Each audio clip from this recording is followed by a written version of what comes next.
रुक करते हैं जो कि बलरामपुर से, जहां पर भाजपा विधानसभा स्तरीय कार्यकर्ता सम्मेलन आयोजित किया है, जिसमें सरगुजा लोकसभा सीट से प्रत्याशी समेत ही प्रदेश के स्वास्थ्य मंत्री श्याम बिहारी जायसवाल पहुंचे हैं। कार्यक्रम में कार्यकर्ताओं ने उनका जोरदार स्वागत किया है।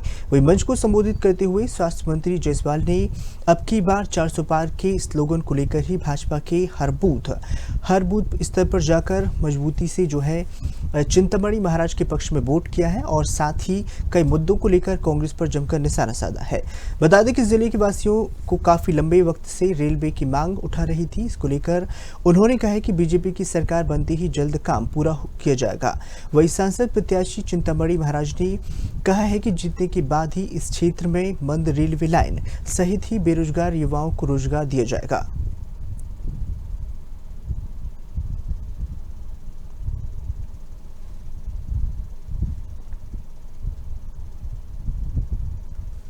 भाजपा के कार्यकर्ता हैं, पोलिंग बूथ के कार्यकर्ता हैं। सारे लोगों के मन में ये बात है कि मोदी जी का जो गारंटी है उस पर सारे लोगों को भरोसा है और मोदी जी के गारंटी को ध्यान में रखते हुए सब 7 तारीख को जब वोटिंग करेंगे तो पूरा कमल ही कमल निकलेगा, ऐसा सभी लोगों के मन में है।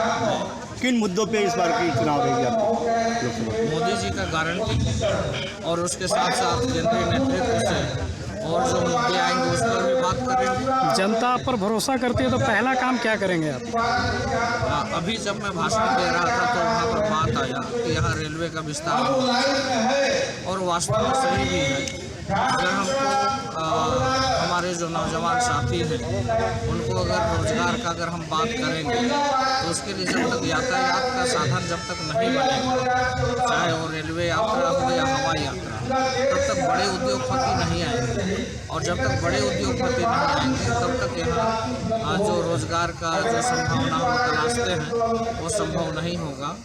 तो यहाँ से जाने के बाद चुनाव जीतने के बाद मोदी जी से आग्रह करेंगे कि रेलवे का भी विस्तार हो और हवाई यात्रा का भी विस्तार हो, जिससे हमारे यहाँ के जो युवा हैं रोजगार मिल सके और वहाँ के किसान आर्थिक रूप से संपन्न। क्षेत्रीय मुद्दे क्या? जिलाध्यक्ष हैं और पदाधिकारी हैं, उनसे शंकरगढ़ विकास ये उससे ज़्यादा ही सीटें। छत्तीसगढ़ में 11 में प्रश्न ही नहीं उठता है कि कम आए।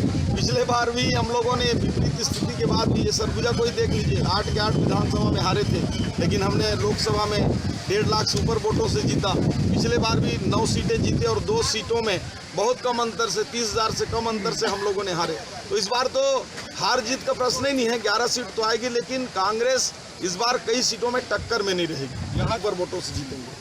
बरवाडी लाइन हमारे भारत सरकार के सेंट्रल के बजट में है, उस पर सर्वे का काम हेतु भी स्वीकृति दे दिया गया है और मुझे ऐसा लगता है कि माननीय नरेंद्र मोदी जी के नेतृत्व में तीसरी बार जब सरकार का गठन हो जाएगा उसमें स्पीड आएगी और ये चिरमिरी बरवाडी लाइन जो बहुत लंबे समय से केवल बजट में आता था, इस बार मूर्त रूप लेगा।